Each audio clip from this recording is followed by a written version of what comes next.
बिस्मिल्लाहिर्रहमानिर्रहीम। अस्सलाम वालेकुम नाज़रीन, आप यूट्यूब चैनल देख रहे हैं। मैं इमरान खान हूँ। साबिक वज़ीर-ए-आज़म इमरान खान साहब से कल भी मुलाकात नहीं करवाएगी और रात गए इमरान खान की बहनों को रिहा किया गया पिछली मरतबा की तरह। यानी ये एक अजीब बुज़दिली है कि इमरान खान साहब की बहनें आती हैं अपने भाई को मिलने के लिए, उनसे वादा किया जाता है कि आपको मिलाया जाएगा। अदालत के अहकामात उनके पास होते हैं। Chief justice Islamabad high court ने अपने लार्जर बेंच के साथ बैठकर ये अहकामात दिए हैं, लेकिन वहाँ एक छोटा मोटा पुलिस वाला, एक छोटा मोटा जेल का एक सुपरिटेंडेंट, वो अदालत के अहकामात को अपने बूटों तले रोन देता है। इमरान खान साहब ये कहते हैं कि वहाँ पे एक कर्नल रहता है, जेल के निज़ाम को उसने संभाला हुआ है, वो तय करता है कि कौन मिलेगा और नहीं मिलेगा, और उसको अहकामात ऊपर से मिलिट्री एस्टेब्लिशमेंट की जानिब से मिलते हैं। तो ये है वो सारा पंगा जो पड़ा हुआ है। अब इमरान खान साहब से उनके लोगों को नहीं मिलवाया जा रहा, उसका रीज़न ये है कि प्रेशर को मैक्सिमाइज़ किया जाए। और ये सारा कुछ इनिशिएट कहाँ से होता है? ये मिलिट्री एस्टेब्लिशमेंट की पॉलिसी है। सियासतदान कभी भी इस लेवल पे जा नहीं सकता। मरियम नवाज़ के बारे में आप ये कह सकते हैं कि उनका एक दिमागी मसला भी है और वो इस ख़ानदान में है, प्रॉब्लम इनका रहता है इन चीज़ों का। तो मरियम नवाज़ का ये है कि वो बदला लेने में, मुकदमात करने में, ब्रूटल बनने में, लोगों को परेशान करने में। नवाज शरीफ भी यही करता रहा पहले माजी में, लोगों से बदला लेना, लोगों की तौहीन करना, लोगों के साथ बदतमीज़ी करना, उनके ऊपर अटैक करवाना, उनके ऊपर मुकदमात करवाना, उन्हें गिरफ्तार करवाना। ये इनका ख़ानदानी मशगला है। शहबाज शरीफ तो पुलिस मुकाबले भी करवाते रहे और बहुत सारे पुलिस मुकाबले इन्होंने करवाए, जाली पुलिस मुकाबले, जिसके ऊपर बाद में इंक्वायरियाँ भी होती रहीं, लोगों ने आकर गवाहियाँ भी दी कि जनाब शहबाज शरीफ ने हमारे से जाली पुलिस मुकाबले करवाए। तो ये इनका ब्रूटैलिटी का एक रिकॉर्ड है। लेकिन सियासतदान फिर भी ये कहता है कि कल को मैं भी पकड़ा जाऊँगा तो क्या मेरे साथ भी ये सलूक होगा? तो वो ये सारा कुछ करने से थोड़ा डरता है, क्योंकि इससे उसकी मकबूलियत को भी चोट लगती है। अब ये मिलिट्री एस्टेब्लिशमेंट ने, क्योंकि इलेक्शन तो लड़ना नहीं है, उन्होंने तो इलेक्शन मैनेज करना होता है, तो वो ये चीज़ें करते हैं। इमरान खान साहब के खिलाफ आजकल आपको पता है कि बहुत पॉलिसी एस्टेब्लिशमेंट की है। आर्मी चीफ जब भी बोलते हैं वो इमरान खान को नाम तो नहीं लेते, लेकिन एक्चुअली उनकी तकरीर इमरान खान को या पाकिस्तान तहरीक इंसाफ को या पाकिस्तान तहरीक इंसाफ की हमायत करने वाले सोशल मीडिया एक्टिविस्ट को, वो उन सबको निशाना बनाते हैं। हालांकि सारे सोशल मीडिया एक्टिविस्ट एक जैसे नहीं हैं। बहुत सारे लोग, ज़्यादा लोग बड़ी लॉजिकल बात करते हैं। चंद ऐसे फेक अकाउंट्स हैं जो बहुत अजीबोगरीब तरीके से तौहीन अमेज़ बातें करते हैं या लोगों की निजी ज़िंदगी में घुसते हैं, और ऐसे लोगों को तवज्जो नहीं देनी चाहिए, अहमियत नहीं देनी चाहिए। असल बात वो है जो लोग हक़ाइक़ सामने रखते हैं। जैसे कि लोगों ने ये सवाल जब उठाया कि वो कौन था, ये बहुत चुभ गया था। जब लोगों ने कहा कि इम्पोर्टेड हुकूमत नामंजूर, तो ये बहुत चुभ गया था। अब जब लोगों ने कहा कि फॉरवर्डेड एज रिसीव्ड, ये बहुत चुभ गया है। जब लोगों ने कहा कि टक्कर के लोग, तो ये बहुत चुभ गया था। इमरान खान ने बार बार जो बातें की, लोगों ने उसको पेस्ट किया, उसको छापा, सोशल मीडिया को बतौर हथियार इस्तेमाल किया। तो अब सोशल मीडिया को शिकस्त दे नहीं पा रहे, और सोशल मीडिया को शिकस्त दिए बगैर ये अब मैदान पे कभी भी नहीं जीत पाएंगे। ये तो अब पढ़ी लिखी बात है। इमरान खान साहब की बहनों को जनाब गिरफ्तार किया गया। देखें, वो मिलने के लिए आई और वो अपने भाई को मिलने के लिए आई थी। इससे पहले भी वो अपने भाई को मिलने के लिए आ चुकी हैं। 1 महीना हो गया और बहनों को भाई से मिलने नहीं दिया जा रहा। और एक जो मुलाकात करवाई गई है उसमें जो खबरें बाहर आई हैं, उसके बाद एस्टेब्लिशमेंट फिर डर गई है कि जनाब इमरान खान को जब मिलवाते हैं उनके लोगों से, वो अंदर से बैठ के कहते हैं कोई डील नहीं है। पहले कुछ ऐसे लोगों को मिलवाया गया जिन्होंने बाहर आकर कहा कि वो डील की तैयारी कर रहे हैं। डील तो नहीं, उन्होंने कहा जी मुज़ाकरात करने जा रहे हैं, और इमरान खान ने हमें मैंडेट दे दिया है। अली अमीन गंडापुर ने पॉजिटिव बातें की, कुछ बातें बड़ी पॉजिटिव, बल्कि बड़े नेक्स्ट लेवल की पॉजिटिव बातें जो हैं टॉक शो भी कर डाले। आज़म सवाती साहब ने की, दीगर लोगों ने भी की। तो इन सब ने ये साबित करने की कोशिश की कि इमरान खान साहब कहीं कोई मुज़ाकरात के लिए दुबले होते जा रहे हैं। लेकिन इमरान खान साहब ने कहा मैंने तो किसी को कहा ही नहीं और मैंने किसी की ड्यूटी नहीं लगाई। अब जब वो सारी चीज़ें बाहर आई तो पाकिस्तान तहरीक इंसाफ का बयानिया एक दफ़ा फिर खड़ा हो गया, और वो तगड़ा होकर खड़ा हो गया। तो उसके बाद जो है वो एस्टेब्लिशमेंट ने फिर से वही रविश इख्तियार कर ली है। इमरान खान साहब की बहनों को वहाँ से बजाय इसके कि उनको मिलाते, वो वहाँ धरना देकर बैठ गई। वहाँ पे पुलिस आ गई, पुलिस ने उनको गिरफ्तार कर लिया। तीनों बहनों को गिरफ्तार किया। तहरीक इंसाफ के कुछ रहनुमा साथ थे, जिनमें उमर अयूब साहब थे, साहबजादा हामिद रजा पिछली मरतबा की तरह इस दफ़ा भी इमरान खान की बहनों के साथ जुड़कर खड़े रहे वो। अब वो भी गिरफ्तार हो गए। कुछ 7 के करीब लोगों को इन्होंने गिरफ्तार किया और प्रिजन वैन के अंदर इनको फिराते रहे, और फिर रात को ले जाके इनको उसी तरह इन्होंने एक वीराने के अंदर चक्री के पास छोड़ दिया। अंदाज़ा करें आप। अब इमरान खान की बहन अलीमा खान ने कहा कि हमें अपना मजाक उड़ाने की फ़िक्र नहीं है, बल्कि अदालतों की तौहीन हो रही है। इस बात पर जजेस को नोटिस लेना चाहिए। रावलपिंडी मोटरवे पर रिहाई के बाद, यानी कोई भी गैरतमंद अदालत होगी तो वो कहेगी ये क्या बकवास है भाई, अदालत के ऑर्डर को ना मानना ही तो अदालत की तौहीन होती है। जज के लिए सबसे बड़ी तौहीन उसकी ज़ात के ऊपर यह होती है कि जज का हुक्म ही ना माना जाए। कभी हम तो ये जानते ही नहीं है, दे ही जाओ हुक्म, हम मानते ही नहीं। जैसा कि सुप्रीम कोर्ट ऑफ पाकिस्तान के फुल कोर्ट ने अब जो सारे जजेस ने बैठ के फैसला दिया कि मखसूस नशिस्तें पाकिस्तान तहरीक इंसाफ को दे दी जाए, आज तक वो फैसला माना ही नहीं गया। यानी सुप्रीम कोर्ट को ये क्लियर पैगाम दिया गया कि नहीं मानते, जाओ जो करना कर लो। तो इसी तरह अब ये इस्लामाबाद हाई कोर्ट है, ये एक सुपरिटेंडेंट है, ये बात ही नहीं मानता, ये कहता जी मैं नहीं मिलवाता। अब इस पर इमरान खान की बहन ने कहा, अलीमा खान साहिबा ने, कि ये दूसरी मरतबा ऐसा कर रहे हैं, हमें अडियाला से उठाते हैं और मोटरवे पर छोड़ देते हैं। उन्होंने कहा कि हमने कोई कानून नहीं तोड़ा, पिछली बार एक होटल में बैठे थे, आज एक बिल्डिंग में बैठे थे, पुलिस हमारे पीछे आई है, पहले हमें एक रेस्टोरेंट में बैठा दिया और अब मोटरवे पे छोड़ दिया। उनका कहना था कि हम 3 बहनें घर से आई और दोनों अपोजिशन लीडर्स को भी हमारे साथ उठाया गया, मलिक अहमद बच्चर साहब जो हैं उनको भी साथ उठाया गया था, हमें तो छोड़ें, ये इंसानियत के साथ ऐसा कर रहे हैं, आप हमारा मजाक उड़ा रहे हैं, हमें नहीं फिक्र, ये अदालतों की तौहीन हो रही है। अलीमा खान ने कहा कि जजेस को फिक्र करनी चाहिए कि उनका तमाशा बनाया जा रहा है, क्योंकि रोज़ तौहीन अदालत होती है। सुप्रीम कोर्ट के चीफ जस्टिस का पैगाम जाता है, जेल इंतजामिया उसको कुछ नहीं समझती। उन्होंने कहा कोई ऐसे जज आने चाहिए जो इंसाफ फराम करें, अगर आप इंसाफ नहीं दे सकते तो क्यों बैठे इन कुर्सियों पर। हम कल आपकी अदालत में आएंगे और सवाल करेंगे कि आप पाकिस्तानियों को इंसाफ क्यों नहीं दे सकते। आज ये जाएंगे अदालत में और जाके अदालत से पूछेंगे कि जनाब आपने ये क्या बदतमीजी करवाई है हमारे साथ, आप हुक्म दे के भेजते हैं, वो जेल का एक सुपरिटेंडेंट जो है वो आपका हुक्म ही नहीं मानता, बाहर पुलिस वाले में रोक लेते हैं, बात ही नहीं सुनते। और अब जनाब इनको गिरफ्तार किया गया। आलिया हमजा साहबा भी पीछे पीछे भागती रही, कभी इधर जा रही हैं कभी उधर जा रही हैं, वो भी कोशिश करती रही कि किसी तरह कोई मामला जो है वो मुलाकात हो जाए। उनकी भी मुलाकात नहीं हुई, इमरान खान की बहनों की भी मुलाकात नहीं हुई। अब इसमें आलिया हमजा साहबा ने एक स्टेटमेंट दिया है, वो स्टेटमेंट मैं आपको ज़रूर पढ़ के सुनाऊंगा। उन्होंने कहा कि हम ख़वातीन के सरों पर रिवॉल्वर रखे गए, हमारे सरों से दुपट्टे छीने गए, क्या आलिया हमजा, बुशरा बीबी, अलीमा खान, डॉक्टर यास्मीन राशिद ख़वातीन नहीं हैं? इमरान खान की बहनें आज भी रात तक रही हैं, हम कोई कीड़े मकोड़े नहीं हैं। अच्छा, अब ज़रा फ़र्ज़ करें एक लम्हे के लिए कि आसिफ अली जरदारी जेल में है या कैद में है और उसकी बेटी आती है उसको मिलने के लिए, या उसकी बहन आती है उसको मिलने के लिए, और उसको वहाँ से पुलिस उठाती है और उठा के दूर कहीं वीराने में छोड़ आती है। तो इस मुल्क में सारी इंसानी हकूक़ की तंजीमें क्या करेंगी, सारे सहाफ़ी क्या करेंगे? ये चीख चीख के अपने गले फाड़ देंगे, ये नाच नाच के घुंघरू तोड़ देंगे।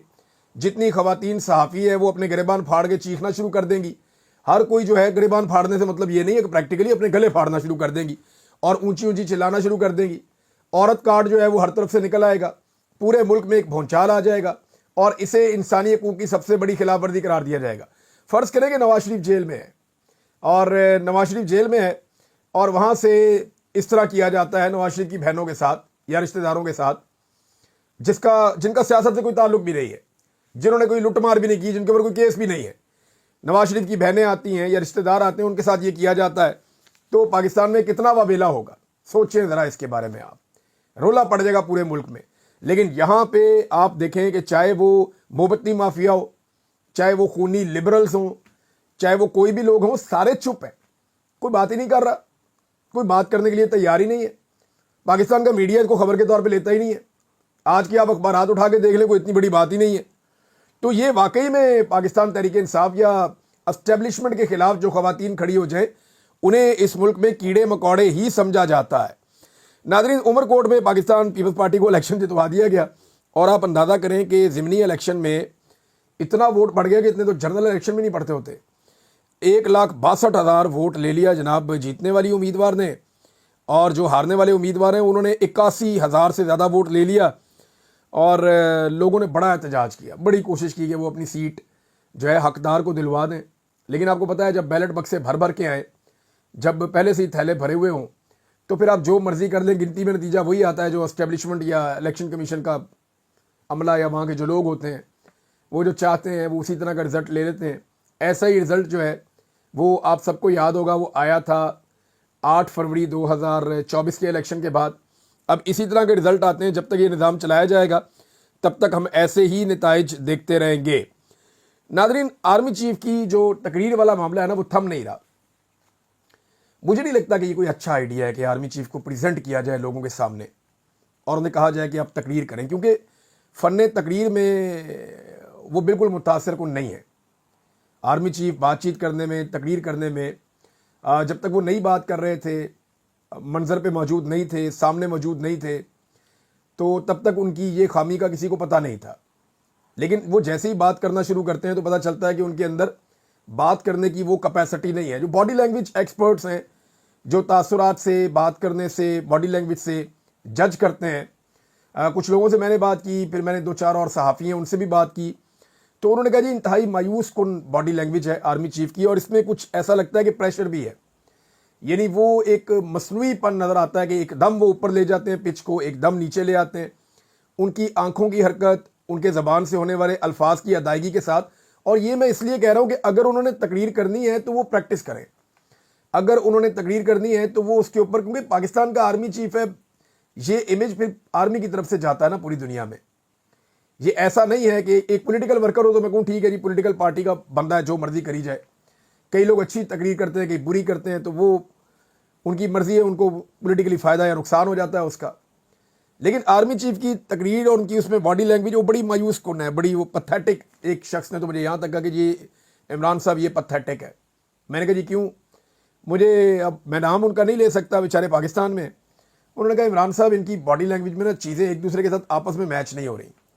یعنی ہاتھوں کی حرکت کچھ اور کر رہی ہے، آنکھیں کچھ اور کر رہی ہیں، زبان سے جو الفاظ کی ادائیگی ہے اس میں اتار چڑھاؤ جو ہے وہ نیچرل نہیں ہے، اور جو الفاظ کی ادائیگی ہے وہ بھی نیچرل نہیں ہے، اور سامنے سے جو کراؤڈ کا ریئیکشن ہے وہ بھی نیچرل نہیں ہے.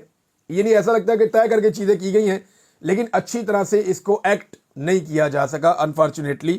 اور ایک دباؤ بھی ایسا لگتا ہے کہ کوئی دباؤ ہے. دیکھیں اب یہ بیرونی دباؤ ہے، دیکھیں امریکہ کی جانب سے تو دباؤ انہوں نے کافی کنٹرول کیا ہے معدنیات کا جھانسا دے کر. اب پتہ نہیں امریکہ کو کتنی معدنیات دیں گے، کیسے دیں گے. خیبر پختونخوا میں تو ابھی تک بل پاس نہیں ہو رہا جب تک عمران خان صاحب اجازت نہیں دیں گے. اور اگر معدنیات نکالنی ہو تو بعض اوقات بل پاس کروانے کی بھی ضرورت نہیں ہوتی، جس کی لاٹھی اس کی بھینس. لیکن پھر معاملہ کھلے گا اور معاملہ پھر کسی اور طرف جائے گا، اور کل کو جو ہے یہ مقدمات بنیں گے. اب یہ کچھ لوگ کہتے ہیں کہ ایک دباؤ یہ بھی ہے کہ اپنے آپ کو پریزنٹ کرنا بطور ایک لیڈر. یعنی ایک بہت بڑی فوج ہے، ایک بہت بڑی فورس ہے. اب جب تک آرمی چیف نہیں بولے تھے تو ان کا نا ہمارے دماغ کے اندر ایک امیج تھا کہ شاید یہ بہت کرخت آدمی ہے، بڑے زبردست طریقے سے بولتا ہوگا، بڑا زبردست اتار چڑھاؤ ہوگا، بڑے زبردست پریٹر. یہ دماغ میں چل رہا ہوتا ہے نا آدمی کو دیکھ کے ایسے ہی، کیونکہ خالی فوٹویں نظر آ رہی ہوتی تھی. اب جب بولے تو آئیڈیا ہوا کہ نہیں، جو ایک امیج بلڈنگ کی گئی تھی یہ اس طرح نہیں ہے آرمی چیف. لیکن جو بھی جس کا بھی یہ آئیڈیا ہے، اس کا آئیڈیا پاکستان تحریک انصاف کو، یا جو اس وقت آرمی چیف کے خلاف جو لوگ بات کرتے ہیں، کیونکہ آرمی چیف کی پالیسیز انہیں سوٹ نہیں کر رہی ان لوگوں کو، اور جو پالیسی ہے پاکستان کی ملٹری اسٹیبلشمنٹ کی وہ اینٹی عمران خان یا اینٹی پاکستان تحریک انصاف ہے. عمران خان کے نام کے اوپر بار بار وہ خود بھی کہتے ہیں کہ کراس لگایا گیا ہے. وہ ملٹری اسٹیبلشمنٹ ہی لگاتی ہے. پہلے باجوہ صاحب لگاتے تھے، ان سے پہلے جو ہے راحیل شریف صاحب لگاتے تھے، ان سے پہلے جو ہے وہ جنرل اشفاق پرویز کیانی صاحب لگاتے تھے، ان سے پہلے جنرل مشرف صاحب لگاتے تھے. سارے سیاستدان اتنے ہی پھر رہے ہیں. آرمی چیف پتہ نہیں کدھر گئے سارے کے سارے. تو یہ آنے والے وقت میں یہ والے آرمی چیف بھی چلے جائیں گے. لیکن ان کی ایک بات کے اوپر جو نا بڑا رولا پڑ گیا ہے. آرمی چیف نے جس طریقے سے مخاطب کیا بلوچستان کے اندر جو ایلیمنٹس ہیں ان کو، اور انہوں نے یہ کلیم کیا کہ یہ 1500 لوگ ہیں اور ہم یہ کر دیں گے، بلوچستان ہمارے ماتھے کا جھومر ہے. بڑے جذباتی انداز میں انہوں نے بات کی. لیکن اس کے اوپر بلوچستان میں سے رد عمل آ رہا ہے. مولانا ہدایت الرحمان صاحب ہیں، دیگر کچھ اور لوگ ہیں، وہ یہ کہتے ہیں یہ 1500 بندہ نہیں ہے، پورا بلوچستان ہی آج آپ سے ناراض ہے.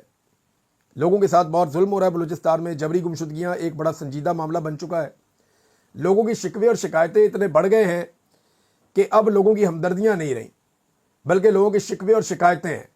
اور یہ ایسا نہیں ہے کہ 1500 لوگ ناراض ہیں، یہ سارا بلوچستان ہی ناراض ہے. یہ کلیم کیا گیا مولانا صاحب کی جانب سے بھی. اور ایک اور چیز بھی ہے نا، دیکھیں آرمی چیف نے کہا جی کہ یہ تھوڑے بہت لوگ ہیں، بہت ہی، یعنی انہوں نے کہا لٹل بٹ، تھوڑا بہت سا یہ ایک ہے دہشت گردی کا یہ ایلیمنٹ ہے. تو اگر یہ تھوڑی بہت دہشت گردی ہے تو اس نے پاکستان کو لا کے پوری دنیا میں جو فہرست ہے دہشت گردی سے متاثرہ ممالک کی، اس میں دوسرے نمبر پہ کھڑا کر دیا۔ تو اگر آرمی چیف صاحب یہ تھوڑا بہت ہے تو اس نے پاکستان کو دوسرے نمبر پہ پہنچا دیا ہے دہشت گردی سے متاثرہ ممالک کی فہرست میں، تو اگر یہ پورا ہو جائے یا تھوڑا بہت اور بڑھ جائے تو پاکستان تو پھر رہنے کے قابل ہی نہیں رہے گا۔ پہلے ہی بلوچستان کے اندر اگر بلوچستان میں تھوڑے بہت لوگ ہیں تو کوئی بھی وفاقی وزیر جو ہے اس کو بولے بغیر سیکیورٹی کے وہاں ٹریول کرے۔ وہاں پہ تو جو سیکیورٹی فورسز ہیں وہ بغیر سیکیورٹی کے ٹریول نہیں کر پا رہی بلوچستان میں۔ یہ ایک بہت بڑا ایشو ہے۔ جب بنگلہ دیش ہم سے دو ٹکڑے ہو رہا تھا تب کی ملٹری اسٹیبلشمنٹ غلط اسیسمنٹ کرتی رہی، غلط بیانات جاری کرتی رہی۔ جنرل یحییٰ کے بارے میں لوگ سوشل میڈیا پہ بار بار یہ وائرل کر رہے ہیں کہ وہ 1-2 دن پہلے تک یہی سٹیٹمنٹس دے رہے تھے، کچھ نہیں ہوتا، یہ کر دیں گے وہ کر دیں گے، مٹھی بھر شرپسند تھوڑے سے لوگ، اور ہمارا ملک ہی ٹوٹ گیا۔ اب کیا دوبارہ ہم ویسی غلطی تو نہیں کر رہے؟ کیونکہ مولانا ہدایت الرحمان صاحب کہہ رہے ہیں کہ یہ تھوڑے بہت لوگ نہیں ہیں۔ فضل الرحمان صاحب کہہ رہے ہیں کہ جناب یہ تو اگر وہ آزادی کا اعلان کر دیں تو وہ کر سکتے ہیں اور اقوام متحدہ ان کو سپورٹ کر دے گا۔ 8 اضلاع ایسے بتائے جاتے ہیں اپوزیشن جماعتوں کی جانب سے جہاں پہ گورنمنٹ کی ریٹی نہیں ہے۔ کوئٹہ کو انہوں نے قلعہ بنا لیا کہ اس کے اندر داخل کوئی نہ ہو، اور باہر جو ہے وہ کوئٹہ سے خود نکل نہیں سکتے۔ یہ حکومت کی وہاں پہ سچویشن ہے۔ اب اور یہ میں نہیں کہہ رہا، یہ مقامی ذرائع بار بار یہ باتیں کہتے ہیں۔ گلزادی بلوچ صاحبہ نے ایک جو ہے وہ ایک ٹویٹ کے اندر ان کا ایک لیٹر آیا ہے، جیل سے بلوچستان کی انسانی حقوق کی رہنما گلزادی بلوچ کا ایک جھنجھوڑ دینے والا پیغام آیا ہے۔ رضی طاہر صاحب نے اس کو پوسٹ کیا ہے، وہیں سے میں پڑھ کے آپ کو سنا دیتا ہوں۔ بلوچ خواتین محض حادثاتی طور پر اس جدوجہد کا حصہ نہیں بنی، بلکہ وہ شعوری بنیادوں پر اپنی بقا اور قوم کے مسائل کی جدوجہد کا ایک مضبوط حصہ ہے۔ لہذا دھمکیاں، جبری گمشدگیاں، مارو پھینکوں کی پالیسی ان خواتین کو نہیں روک سکتی۔ اگر جبر سے لوگ خاموش کیے جا سکتے تو 2006 کے بعد ایک معصوم بچی مارنگ نہ بنتی۔ اگر جبری گمشدگی مسائل کا حل ہوتی تو سمی بلوچ کے بارے میں شاید بات کر رہی ہیں، وہ وقت یزید کے لیے للکار نہ بنتی۔ اگر تشدد سے نظریات پر قابو پایا جا سکتا تو راشد حسین کی ماں بس خاتون اور ذاکر مجید کی ماں راج بی بی پہچان نہ بنتی۔ اگر بندوق کے زور پر ذہنوں کو قبضہ کیا جا سکتا تو گلزادی آج تمہارے سامنے ہاتھ پاؤں بندھنے کے باوجود بھی تمہارا مقابلہ نہیں کر رہی ہوتی، پر تم نے مسلسل 4 گھنٹوں تک تشدد کیا۔ ایسی ہزاروں کہانیاں ہیں جو اپنے لاپتہ مسخ شدہ پیاروں کے بعد جان ہتھیلی پر رکھ کر ریاستی جبر کے آگے مزاحمت کی علامت ہیں۔ وہ کہتی ہیں خواتین اس لیے باہر آئی ہیں کہ ہمارے لوگوں کے ساتھ بہت ظلم اور جبر ہوا ہے، ہم حادثاتی طور پہ نہیں آئے بلکہ ہم منصوبہ بندی کے تحت اس بنیاد پہ باہر آئے ہیں کہ اب ہمارے پاس راستہ کوئی نہیں ہے۔ تو یہ بلوچ خواتین کی کہانی ہے اور یہ ایک گلزادی بلوچ کا ایک پیغام ہے جو اس وقت قید میں ہے۔ ناظرین، پیٹرول کے اوپر حکومت پاکستان کتنا اضافی پیسہ وصول کر رہی ہے اس کے اعداد و شمار ہیں، یہ میں آپ کے ساتھ شیئر کرتا ہوں، اور حیران کن چیزیں ہیں کہ حکومت کیسے لٹ مار کر رہی ہے۔ عالمی منڈی میں قیمتیں گرنے کے باوجود مصنوعات سستی نہ کرنے سے حکومت کو جو لیوی کی مد میں 100 ارب روپے ماہانہ کی اضافی آمدن ہو رہی ہے، یعنی وہ عوام کی جیب سے 100 ارب روپیہ ماہانہ اضافی نکال کے اپنی جیب میں ڈال رہے ہیں، حکومت اپنے پاس لے کر جا رہی ہے۔ اب عوام کو جو 168 روپے فی لیٹر والا پیٹرول ہے، جو اگر بہت بھی آپ مہنگا کریں تو 168 کا ملنا چاہیے، وہ آج بھی 255 روپے میں عوام خریدنے میں مجبور ہے۔ حالانکہ عالمی منڈی میں پیٹرول کی قیمتیں لگاتار کم ہوتی ریکارڈ کم ہو گئی ہیں، اس وقت $64 فی بیرل پہ آ گئی ہے۔ عمران خان صاحب کے دور میں $120 فی بیرل کے آس پاس تھی، اب آدھی قیمت پہ مل رہا ہے اور یہ دگنی قیمت پہ بیچ رہے ہیں۔ یہاں سے آپ اندازہ کیجئے۔ ناظرین، کسان کا بیڑا غرق کر دیا موجودہ حکومت نے، بری طرح تباہ کیا ہے۔ ایک طرف SIFC کا گرین پاکستان ہے جہاں نہریں نکالی جا رہی ہیں، سہولیات دی جا رہی ہیں تاکہ پیسہ بنے، دوسری طرف پنجاب اور سندھ کا کسان ہے، غریب کسان، اس کے پاس پانی کی قلت ہے، کھادیں اور ادویات جو ہے وہ ریکارڈ مہنگی ہو گئی ہیں، ڈیزل اور بجلی مہنگی کر دی گئی ہے، زرعی ٹیکنالوجی بھی بالکل پاکستان میں فارغ ہے، کوئی رہنمائی یا مدد ان کی نہیں کی جاتی، لہذا فی ایکڑ پیداوار بھی پاکستان کی تمام ممالک کے نسبت جو آس پاس ہیں ان سے کم ہے۔ اب جو ہے کسان فی ایکڑ نقصان اٹھا رہا ہے، یعنی کسان کا بھاری نقصان ہو رہا ہے اگر وہ اپنی گندم کو مارکیٹ میں بیچتا ہے اس ریٹ پر جو ریٹ مریم نواز اور شہباز شریف صاحب دے رہے ہیں، اور یہ خود خرید بھی نہیں رہے۔ کپاس پاکستان کے اندر ریکارڈ کم پیدا ہوئی ہے، گنے کا کسان جو ہے وہ اس سیزن میں انہوں نے رول کے رکھ دیا ہے इन सारी चीज़ों को आप कलेक्ट करें तो ओवरऑल पाकिस्तान का जो किसान है, खसूसन पंजाब का और सिंध का, उसको बर्बाद किया पाकिस्तान की हुकूमत ने। अब सिंध की हुकूमत तो ये कहती है जी हमारा तो हुकूमत में हिस्सा ही कोई नहीं, वो कुछ ना कुछ करके अपना कोशिश करेंगे किसान को मनाने की, लेकिन पंजाब का किसान अब नहीं मानेगा। किसान कभी भी अब शरीफ खानदान को वोट नहीं देगा। पहले किसान पीपल्स पार्टी को वोट देता था, बीच में कुछ अरसा शरीफ खानदान को वोट दिया, लेकिन फिर जब उन्हें दोबारा आइडिया हो गया कि ये सिर्फ ताजिर हैं, ये सौदेबाजी करते हैं, ये किसान के कभी भी वफादार नहीं हो सकते, तो किसान ने इन्हें वोट देना बंद कर दिया और पाकिस्तान तहरीक इंसाफ को वोट दिया। अब इस मरतबा तो किसान ने वोट ही तहरीक इंसाफ को दिया सारा का सारा, और अगले इलेक्शन में तो ये हुकूमत भूल जाए जो मरियम नवाज ने किसान के साथ कर दिया है। एक तरफ किसान तबाह हो रहा है, दूसरी तरफ ये पंजाब में मेले लगा रही है, ये अपने इंजॉयमेंट कर रहे हैं। यानी जितनी आम आदमी को तकलीफ होती है, जितनी आम आदमी जिल्लत उठाता है, उतना ज़्यादा ये लोग इंजॉय करते हैं, उतने ज़्यादा ये लोग फंक्शन बुलाते हैं। नाज़रीन, रिटायर्ड जर्नैल चेयरमैन वापडा से सवाल करने के नतीजे में जो सलूक हुआ सनाउल्लाह मुफ्ती खेल साहब के साथ और उनकी फैमिली के साथ, हराम है कि कोई इसके ऊपर एक्शन हुआ हो। बहुत सारे अरकान असम्बली बोल रहे हैं लेकिन एक्शन कोई नहीं हुआ। यानी अवाम को ये साबित किया जा रहा है कि एक सरकारी मुलाजिम जो एक रिटायर फौजी है, उसका मेरिट भी शायद यही है कि वो एक रिटायर फौजी है, वरना और बड़े लाइक लोग पाकिस्तान में मौजूद हैं, लेकिन रिटायर फौजियों को फटाफट बड़े बड़े ओहदे मिल जाते हैं। अब ये जो है वो अवाम के वोटों से आया हुआ एक रुकन जो है उसकी कोई हैसियत नहीं है उस रिटायर फौजी के सामने। उसने ट्रांसफार्मर भी उतार दिए, मीटर भी उतरवा दिए। अब कोई पूछने वाला ही नहीं है इस मुल्क में, ना रूल ऑफ लॉ है ना कानून। देखें, अभी आर्मी चीफ ने एक दिन पहले कहा कि हार्ड स्टेट क्या होती है, जहां सारे इदारे अपने कानून और आइन के मुताबिक काम करें। एक सवाल पूछा था, आइन और कानून के मुताबिक पूछा था कि एक चीज़ की तहकीक वो करना चाह रहे थे, क्योंकि आर्मी चीफ ने आयत भी सुनाई थी तहकीक के बारे में। तो आर्मी चीफ ने जो आयत सुनाई उसके मुताबिक वो तहकीक करना चाह रहे थे। तहकीक करने के लिए उन्होंने आइन और कानून के मुताबिक सवाल पूछा, जो कि आर्मी चीफ के मुताबिक हार्ड स्टेट में बहुत ज़रूरी है। सवाल पूछने का नतीजा यह है कि जवाब आया ही नहीं, तहकीक करने की इजाज़त नहीं दी गई, उल्टा उनको सज़ा दे दी गई है। ये जनाब इस मुल्क के अंदर हालात हैं। ऐसे हालात में कौन पाकिस्तान में सरमायाकारी लेकर आएगा? कौन? कोई पागल, कोई ज़हनी मरीज होगा जो आएगा? हाँ, ये आप कर लें, अपनी मादनियात आप बेचते रहे, अपने असासे आप बेचते रहे, अपनी चीज़ें आप बेचते रहे, लोग आके आपसे खरीद लेंगे। लोग वैसे आपका यानी घर के बर्तन बिक रहे हो लोग खरीद लेते हैं, जेवर बिक रहा हो लोग खरीद लेते हैं, लेकिन यहाँ सरमायाकारी करने कोई नहीं आएगा कि यहाँ हम अपने पैसे लगा के अपने पैसे फंसा लें।